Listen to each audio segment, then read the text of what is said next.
তো হে WhatsApp guys, তো তোমরা কেমন আছো? তো welcome to my YouTube channel বাইকের বয়নি। তো এটা আমার ফার্স্ট ব্লগ। তো মুখ দেখে ব্লগিংটা স্টার্ট করতে পারতাম না, ফার্স্ট মোটো ব্লগ, কারণ আমি মাইকটা নিয়ে তো ভুলে গিয়েছিলাম আর ভিডিওটা শুরু করলাম।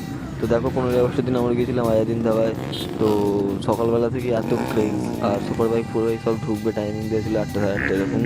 তো আমরা ঢুকে পড়েছিলাম 7টা সাড়ে 7টা আগেই ঢুকতাম, কিন্তু বৃষ্টি ওয়েদারের জন্য দাঁড়িয়ে পড়তে হয়েছিল। তো দেখো আরো ভিডিও। তো ভাই এইখান থেকে ভাই ইনলাইন 4-এর ভাই সাউন্ডটা ভাই সেরা লাগে। এইগুলোর জন্যই ভাই প্রায় 70-80 কিলোমিটার জার্নি করে এই হাজারদিন ধাবায় আসা। তো ভাই যে যার মতন একদম ঝুঁকিহার করে চলেছে। এখানে আমার বাইকের প্রবলেম হয়ে গেছিলো, যে স্টার্টিং ধরছিল না। তো আমি নিয়ে গেছিলাম ভাই, আমি গরিবের রাইডার, NS 125, বেশি কিছু না।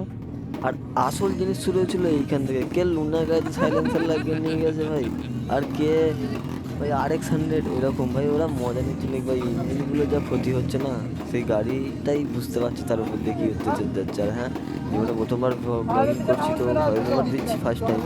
আর ভিডিওতে যদি ভুলভাল কিছু হয়ে থাকে তো ক্ষমা করে দিই, নেক্সট বার থেকে ঠিকঠাক করো।